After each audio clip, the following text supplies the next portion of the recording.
এই জন্য ইবাদতের আগে আপনাকে ইলম অর্জন করতে হবে। আমরা এখন কোরআন শেখার জন্য ফালাফালি করি, আমার কথাটা ভিন্নভাবে নিয়েন না।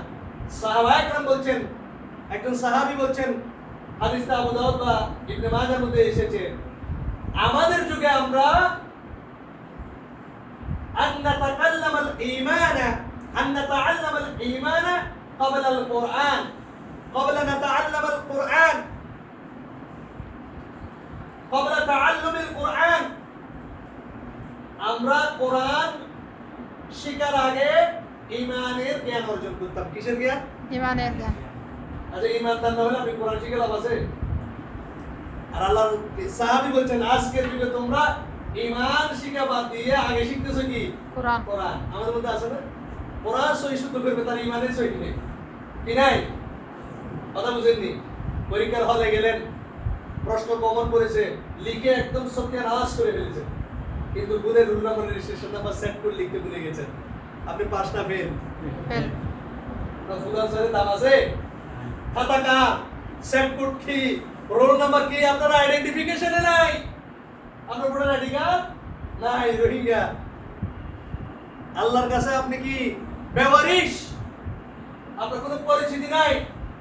আল্লাহর সামনে যদি জান্নাতে হওয়ার জন্য দাঁড়াতে হয়, আল্লাহ আপনার সার্টিফিকেট লাগবে। সার্টিফিকেটটা কিসের? ইমানদারের সার্টিফিকেট। আগে রোল নাম্বার রেজিস্ট্রেশন নাম্বার ঠিক করেন, 733 পর ঠিক করেন আগে, তারপরে প্লাস চিন্তা করা যাবে। আগে কি ঠিক করতে হবে? 733 আগে পাস করা লাগবে তো। এই জন্য শিরকের বিষয়ে আমাদেরকে সতর্ক সাবধান হতে হবে। আমরা ভালোবাসতে গিয়ে শিরিক করি, ইবাদত করতে গিয়ে শিরিক করি, অভ্যাসগতভাবে আমরা শিরিক করি, আদতগতভাবে আমরা শিরিক করি, কথায় কথায় শিরিক করি, সাহায্য চাইতে গিয়ে শিরিক করি। মক্কার মুশরিকরা যখন বিপদে পড়তো তখন তারা শিরিক বাদ দিতে, জানেন? কোরআনে বক্তব্য। যখন এদেরকে সমুদ্রের মধ্যে যখন ওরা পাইতো, জানেন, আজকের মক্কার মুশরিকরা যদি কুতুব দিয়ে পার হইতো, বঙ্গোপসাগর দিয়ে যখন কুতুব দিয়ে পার হইতো, কুতুব দিয়ে সি বিচ যদি গরম হয়ে যেত সমুদ্র, এই মক্কার মুশরিকরা ডাকতো কাকে?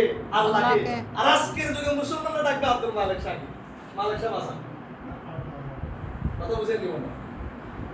আমার শ্বশুর বাড়ি মহেশখালী, কক্সবাজার থেকে মহেশখালীতে একটি বাক্কালির মোড়ে যখন ধুমধাম মারা শুরু করছে রাতের দলে, মক্কার মুশরিক হয়তো সে খলুসিয়ত সে ডাকতো কাকে? আল্লাহকে। আল্লাহ বলছেন সেটা। তারা যখন বিপদগ্রস্ত হতো এমন ভাবে আল্লাহকে ডাকতো মুখলিসিন, মুখলিসিন লাহু ফিদ্দীন, দ্বীনের প্রতি একনিষ্ঠ হয়ে আল্লাহকে ডাকতো। আজ যখন তারা বিপদ থেকে উদ্ধার হয়ে যেত, আল্লাহকে ভুলে যেত।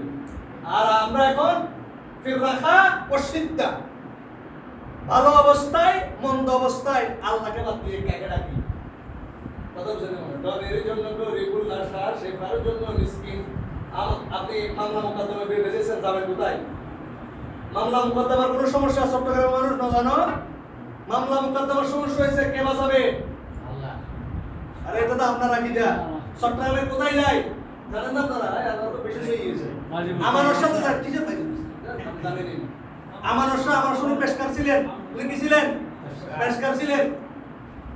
তাহলে মামলা মোকদ্দমা কোথায় যাবেন? আমি আমার নিজের এসএসসি পরীক্ষার কলম পড়া নিয়েছি, যাবেন কি? আর মিসকিনের মাঝে গিয়ে রোল নাম্বার রেজিস্ট্রেশন নাম্বার লিখে দিবেন। এখন যান মহসিন কলেজ উঠার সময় বাম পাশে কাজামাল স্কুলের অপোজিটে যাবেন, তাহলে রোল নাম্বার রেজিস্ট্রেশন নাম্বার লেখা আছে। কথা বুঝে নিব না। এক একজনকে আমরা এক এক প্রায়োরিটি দিয়েছি, এটাকে আমরা সেই মনে করছি না। অনেকে আবার এখন ইলজামি জবাব নিয়ে এসেছেন, আমি এই বিষয়টা নিয়ে শেষ করব ইনশাআল্লাহ। ইলজামি জবাব। আল্লাহ বলছেন ইয়াকা নাবুদু ওয়া ইয়াকা নাস্তাঈন। আল্লাহ আপনার ইবাদতকে আপনার কাছে সাহায্য চাই। তাহলে আল্লাহ ছাড়া কারো কাছে সাহায্য চাওয়া কি হবে? শিরক। বলেন কি হবে? শিরক। এবার আপনাকে বলতেছে বউয়ের কাছে গিয়ে যে বলো বাদ দাও, তাহলে কি চাই না? লুঙ্গি দাও। ফকির এসে বললো বাবা যান সাহায্য চাই। ডাক্তারের কাছে গিয়ে বলুন ভাই আমার বাঁচান। এগুলো শিরিক হয় না মিয়া? ইলজামি জবাব। আমার বড় উস্তাদ বর্তমানে জামিয়া আমাদের সুন্নিয়া পড়ার প্রিন্সিপাল মুফতি ওসি রহমান সাহেব বলতেন, আগে প্রধান ফকি ছিলেন। আমি আগে ওই ল্যাব তরিকা লোক ছিলাম, এলজামি জবাব। এবার সাধারণ মানুষদের ঠিক এই তো ডাক্তারের কাছে গিয়ে যদি বলে আমার বাঁচান, ফকির আসি বলে আমার সাহায্য করেন, তো সাহায্য আমরা আল্লাহকে বাদ দিয়ে কার কাছে যাচ্ছি? এটা শিরিক হবে না? কি জবাব দিবে? প্রথম কথা হচ্ছে ডাক্তার কি কাউকে বাঁচাতে পারে? ডাক্তার অপারেশন থিয়েটার থেকে বাইরে হয়ে বলবে আমি সাহায্য করি, আমি যা করার করছি আল্লাহর কাছে দোয়া করেন। কার কাছে দোয়া করেন? আর ডাক্তারের নাম উনি বেকুব মানুষ, আলেম মানুষ তো জীবন কখনো অন্য কোনো পড়ালেখা করে না, এটা নিয়েছিলেন, এই জন্য মাথার মগজ খুলে নেই। ডাক্তারের পাশে লেখা থাকে কনসালটেন্ট। কি ডাক্তারের পাশে কি লেখা থাকে? কনসালটেন্ট। কনসালটেন্ট মানে কি জানেন? পরামর্শ। তিনি আপনার রোগ আপনি হয়েছে, এই রোগের কি সমস্যা, আপনার লক্ষণ দেখে আপনাকে ট্রিটমেন্ট দেবে, ওটা আপনাকে পরামর্শ দেবে। কি দেবে? এই জন্য যেটাকে লেখে সেটাকে বলা হয় প্রেসক্রিপশন, বাংলা হচ্ছে পরামর্শ পাতা। পরামর্শ দিয়েছে, আপনার কি দিয়েছে? এই পরামর্শের জন্য আপনি তাকে ফি দিয়েছেন, কি আপনার কিসে বাঁচাবে মিয়া? আচ্ছা, ডাক্তার যদি মানুষকে বাঁচায় তাহলে বেশিরভাগ মানুষ মারা যায় কি বাড়িতে না হাসপাতালে? তাহলে আপনি বলতেছেন আপনারা বাঁচাইতে, তাহলে বেশিরভাগ মানুষ বাঁচতো হাসপাতালে, তা আমরা তো দেখি বেশিরভাগ মানুষ মরি বাইরে হয় কোথা থেকে?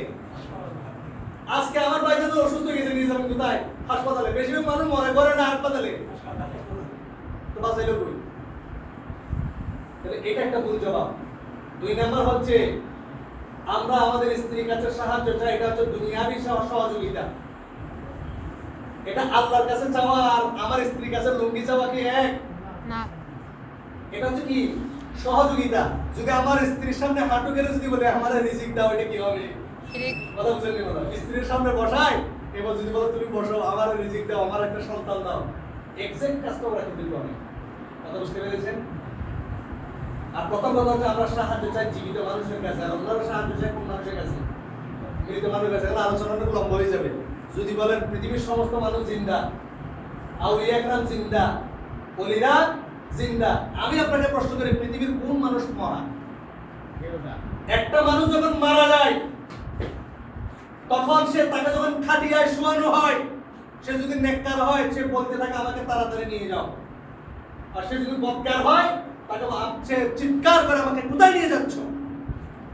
এবার যখন আপনাকে কবর দেয়া হয় তখন মুনকার নাকি নামে 2জন ফেরেশতা আসে, 3টা প্রশ্ন করে। আছে মরা মানুষকে প্রশ্ন করে জানেন? একটা মানুষ মরে পড়ে আছে, আমি বলি মান রাখো, এতে ফলে কি এই মরা মানুষ যদি কি বুঝলা? বাপ মরে গেছে, ফোলা যদি বলা বাবা ভাত খাবা, আমি কি বলবো? ফোয়া গিয়ে কি দিব? কে দে? কেন কি দে? তানজিমের বাবা মারা গেছে, বাবা ডাকতেছে বাবা ভাত খেতে আসো, তো তানজিম কি গেছে? মাথা খারাপ হয়ে গেছে। এখন মুনকার নাকি মরা মানুষকে এসে কষ্ট করবে না জিন্দা মানুষকে? কথা বুঝলেন না? আপনি যে মরে কবরে ঢুকবেন, কবর আপনাকে যখন জিজ্ঞেস করবে মান রাব্বুক ওয়া মা দীনুক মান হাযার রাজুল, তাহলে আপনি প্রশ্নের জবাব হয় দেবেন, না হলে বলবেন আমি জানি না, আমি জানি না। এরপর আপনাকে মুগুর দিয়ে যে জানি না বলবে, তাহলে মুগুর দিয়ে এমন পানি মারা হবে দুনিয়ার বুকের মধ্যে মানুষ এবং জিন ছাড়া সমস্ত পশু প্রাণী তার চিৎকারের আর্তনাদ শুনতে পাবে। মরা মানুষকে চিল্লানি দিতে পারে? তাহলে এটা আলোচনার বিষয়বস্তু না, এটা হচ্ছে আলমে বারজাখের জিন্দেগি। আসলে মানুষ মরে না, মানুষ ইন্তেকাল মানে মানুষ স্থানান্তরিত হয়। কি হয়? ইহজগৎ থেকে পরকালীন জগতে, ক্ষণস্থায়ী দুনিয়া থেকে চিরস্থায়ী দুনিয়ার মধ্যে মানুষ গমন করে। আজকে এগুলো নিয়ে মানুষ বুঝে না। তবে মানুষ যখন, এই দুনিয়া হচ্ছে পরীক্ষার জায়গা, আল্লাযী খালাকাল মাউতা ওয়াল হায়াতা লিয়াবলুয়াকুম আইয়ুকুম আহসানু আমালা। আল্লাহ হায়াত মত সৃষ্টি করেছেন কি করার জন্য? পরীক্ষা করার জন্য। আচ্ছা, আপনি পরীক্ষার হলে পরীক্ষা দিলেন, গোল্ডেন এ প্লাস পেলেন। আমার ভাই পরীক্ষা দিল 11টাতে গোল্ডেন এ প্লাস। কে যদি 80 বলে তুমি আবার ইমপ্রুভমেন্ট পরীক্ষা দাও, তো আপনার মাথা ঠিক আছে? কেন? আমি 11টাতে এ প্লাস পেয়েছি, এর উপর তার রেজাল্ট করার সম্ভব না। আল্লাহ হায়াত সৃষ্টি করেছেন, মত দিয়েছেন, মতের পরে আমি যদি আল্লাহর ওলি হয়ে থাকি, আল্লাযীনা আমানু ওয়া কানু ইয়াত্তাকুন, তাহলে আমার জন্য কি আলা ইন্না আউলিয়া আল্লাহি লা খাউফুন আলাইহিম ওয়া লা হুম ইয়াহজানুন, আমাকে নতুন বড় মতো ঘুম পাড়ে দেওয়া হবে, জান্নাতের সাথে কানেকশন করে দেওয়া হবে, জান্নাতে কোন জায়গায় থাকবে দেখাই দেওয়া হবে, ইল্লিয়িন আমার নামে নিশ্চিত করে নেওয়া হবে। মৃত্যুর পর আমার পরীক্ষা শেষ, পরীক্ষার রেজাল্ট শেষ, ফলাফল প্রকাশিত হয়ে গেছে, I am golden A plus মিয়া, জান্নাত দেখতেছি। আর আপনি বলতেছেন হুজুর দুনিয়ার মধ্যে আসেন। হ্যাঁ, দুনিয়া কি করবো? পরীক্ষা শেষ, রেজাল্ট শেষ, ফলাফল হয়ে গেছে, আবার পরীক্ষার জন্য কি করবো? মৃত্যু মানে আপনার পরীক্ষা শেষ। খাতা কাটাকাটি হয়ে গেছে, রেজাল্ট পাবলিশ হয়ে গেছে, মেরিট লিস্টে আপনার নাম এসেছে, মেরিট লিস্ট আছে এলিয়িন, যেখানে জান্নাতীদের নাম থাকে, আর ফেল করে থাকলে আপনার নাম আসবে সিজিনে। কথা বুঝেনি মনে হয়? আল্লাহ সুবহানাহু ওয়া তাআলা আমাদের ভাইদেরকে হেফাজত করুন। আমিন। এইজন্য দাওয়াত আপনাকে দিতে হবে। ইমানদারের কাজ চারটা, যে চারটা কাজ না করলে আপনি জান্নাতে যেতে পারবেন না। এক, আপনাকে মারিফাতুল্লাহ জানতে হবে, আল্লাহকে জানতে হবে। ইবাদত করার আগে আল্লাহকে চিনেন, তারপর সিজদা করেন। তাহলে আপনার সিজদার বিন্দুমাত্র মূল্য আল্লাহর কাছে না যদি আল্লাহর সাথে শিরিক করেন। দুই, মারিফাতুর রাসূল, আল্লাহ রাসূল সম্পর্কে আপনাকে জানতে হবে। তিন, মারিফাতুদ দ্বীন, দ্বীন সম্পর্কে আপনাকে জানতে হবে। এবং ওয়া ইস্তিকামাতু আলাইহি, এর উপর আপনাকে ইস্তিকামত থাকতে হবে। এবং এই দিকে মানুষকে দাওয়াত দিতে হবে। এবং এই দাওয়াত দিতে গিয়ে অবশ্যই আপনি সমস্যার সম্মুখীন হবেন। আল্লাহ রাসূল সাল্লাল্লাহু আলাইহি ওয়াসাল্লাম আপনার ওয়ারকা ইবনে নাওফেলের কাছে গিয়ে বলেছিলেন, ওয়ারকা ইবনে নাওফেলকে খাদিজা রাদিয়াল্লাহু আনহা বলেছেন, ওনার কাছে একজন জিবরিল এসেছেন, রূহুল কুদুস। তিনি ভয় পেয়েছেন, তাকে চাপ দিয়েছে 3 বার। তিনি নাকি নবী হিসেবে নবী হয়ে গেছেন, তিনি তো ভয় পাচ্ছেন, জীবনের আশঙ্কা করছেন। ওয়ারকা ইবনে নাওফেল বলছেন, হে মুহাম্মদ সাল্লাল্লাহু আলাইহি ওয়াসাল্লাম, you are the apostle of God, you became apostle of Allah. তুমি আল্লাহর নবী হয়ে গেছো, আল্লাহ তোমাকে রাসূল হিসেবে চুজ করেছেন, তুমি তো নবী হয়ে গেছো। তবে ওয়ারকা ইবনে নাওফেল বলছেন, হে মুহাম্মদ, তোমার জন্য আমার আফসোস হয়, তোমার কওম তো তোমাকে বের করে দেবে। বলেন চাচা, বলেন কি? আমি আমিন, আল আমিন, আস-সাদিক, তারা আমাকে উপাধি দিয়েছে আমি বিশ্বস্ত, আমি সত্যবাদী। তারা আমাকে পছন্দ করে, তাদের মেয়েকে আমার কাছে বিয়ে দিয়েছে, আমার মেয়ে তাদের ছেলের কাছে বিয়ে দিয়েছে। আবু লাহাবের 2 জন সন্তানের কাছে আল্লাহ রাসূল সাল্লাল্লাহু আলাইহি ওয়াসাল্লাম রুকাইয়া এবং কুলসুমাকে বিয়ে দিয়েছে। আজকে এখানে গঞ্জাম চলতেছে না? আল্লাহ রাসূল যদি আগে থেকে নবী হিসেবে জানতেন, তিনি মুশরিকের কাছে নিজের মেয়ে বিয়ে দিতেন, লা হাওলা ওয়ালা কুওয়াতা ইল্লা বিল্লাহ। যাই হোক, আল্লাহ রাসূল সাল্লাল্লাহু আলাইহি ওয়াসাল্লাম অবাক হয়ে গেছেন, আমি এত ভালো মানুষ, কারো কোনো ক্ষতি করি নাই, সবাই আমাকে পছন্দ করে, এই নবুয়তের কারণে কি আমাকে বের করে দিতে হবে? আমার কওম, আমার জাতি, আমার পুত্র, যারা আমাকে এত ভালোবাসে, এত সম্মান করে। ওয়ারকা ইবনে নাওফেল বলছে, হে মুহাম্মদ, তোমার পূর্বে যারা এই রাসালত নিয়ে এসেছে, তার কওম তার সাথে এই আচরণ করেছে। ওয়াল্লাহি, আমি বৃদ্ধ মানুষ, আমি যদি বেঁচে থাকি আমি তোমাকে সহযোগিতা করব। সুবহানাল্লাহ। হকের দাওয়াত দিবেন, আপনি বাধাগ্রস্ত হবেন না, এটা প্রশিক্ষণ হবে।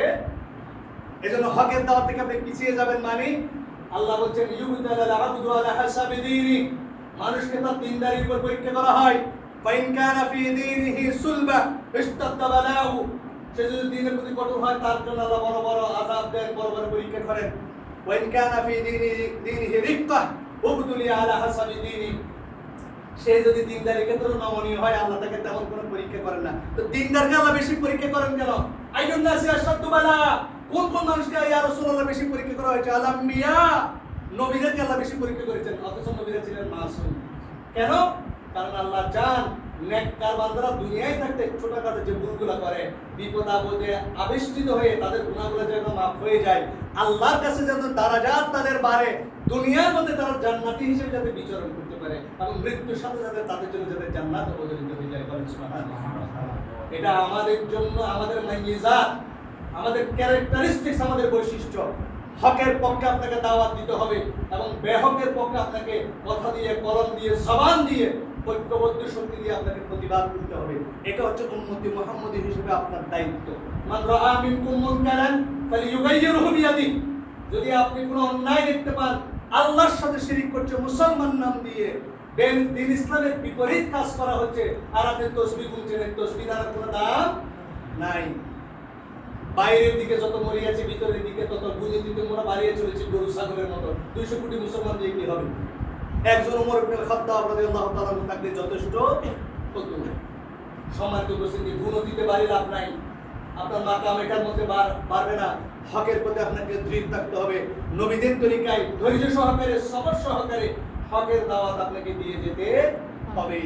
যদি এই পথে যদি আপনি আঘাতপ্রাপ্ত হন, আপনি শাহাদাতের তামাশ মৃত্যুবরণ করেন, আল্লাহ সুবহানাহু ওয়া তাআলা আপনাকে শাহাদাতের মর্যাদা দিবেন।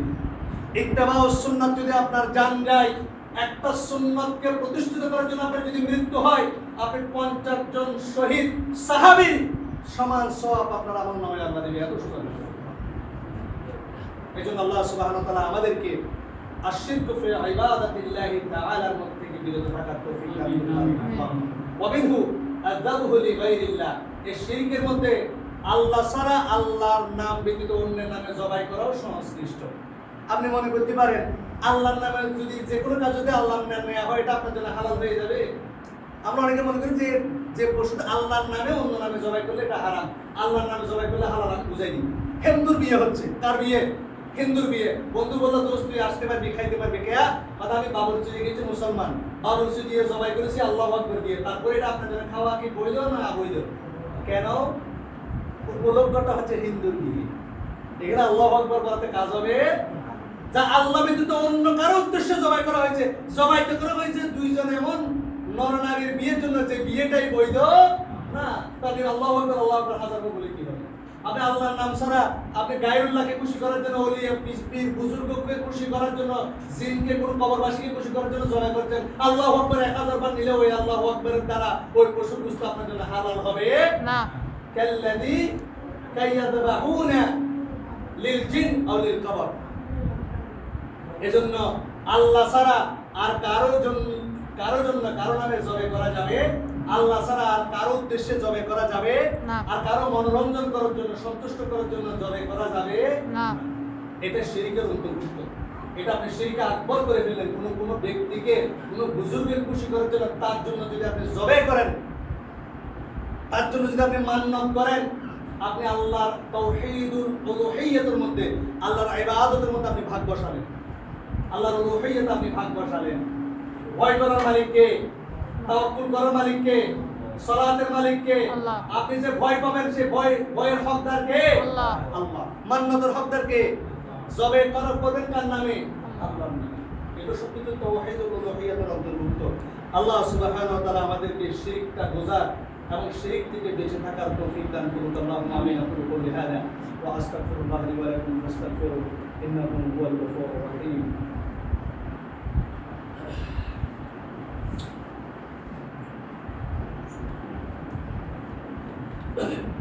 الحمد لله رب العالمين والعاقبة للمتقين والصلاة والسلام على أشرف الأنبياء والمرسلين نبينا محمد وعلى آله وأصحابه أجمعين ومن تبعهم بإحسان إلى يوم الدين أما بعد. وقال الله سبحانه وتعالى في كلامه المجيد إن الله وملائكته يصلون على النبي يا أيها الذين آمنوا صلوا عليه وسلموا تسليما. اللهم صل على محمد وعلى آل محمد كما صليت على إبراهيم وعلى آل إبراهيم إنك حميد مجيد. اللهم بارك على محمد وعلى آل محمد كما باركت على إبراهيم وعلى آل إبراهيم إنك حميد مجيد. ربنا آتنا في الدنيا حسنة وفي الآخرة حسنة وقنا عذاب النار. آمين بارك شباب. ربنا آتنا في الدنيا حسنة وفي الآخرة حسنة وقنا عذاب النار. آمين. ربنا ظلمنا أنفسنا وإن لم تغفر لنا وترحمنا لنكونن من الخاسرين. ربنا لا تزغ قلوبنا بعد إذ هديتنا وهب لنا من لدنك رحمة إنك أنت الوهاب. يا مقلب القلوب ثبت قلوبنا على دينك. يا مصرف القلوب صرف قلوبنا على طاعتك.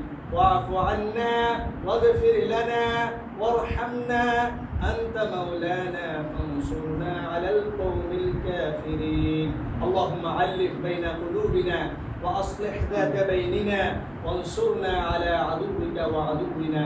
اللهم حبب إلينا الإيمان وكره إلينا الكفر والفسوق والعصيان.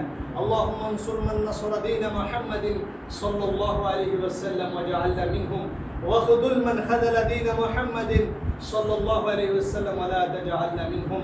اللهم لعن الكفرة الذين يصدون عن سبيلك ويكذبون رسلك ويقاتلون أولياءك. اللهم خالف بين كلمتهم وزلزل أقدامهم وأنزل بهم بأسك الذي لا ترده عن القوم المجرمين. اللهم إنا نسألك الهدى والتقى والعفاف والغنى. اللهم إنا نسألك علما نافعا ورزقا طيبا وعملا متقبلا. اللهم اخرجنا من الظلمات إلى النور اللهم اخرجنا من الظلمات إلى النور اللهم اخرجنا من الظلمات إلى النور عباد الله رحمكم الله عباد الله رحمكم الله عباد الله رحمكم الله إن الله يأمر بالعدل والإحسان وإيتاء ذي القربى وينهى عن الفحشاء والمنكر والبغي يعظكم لعلكم تذكرون سبحان ربك رب العزة عما يصفون وسلام على المرسلين والحمد لله رب العالمين قوموا للصلاة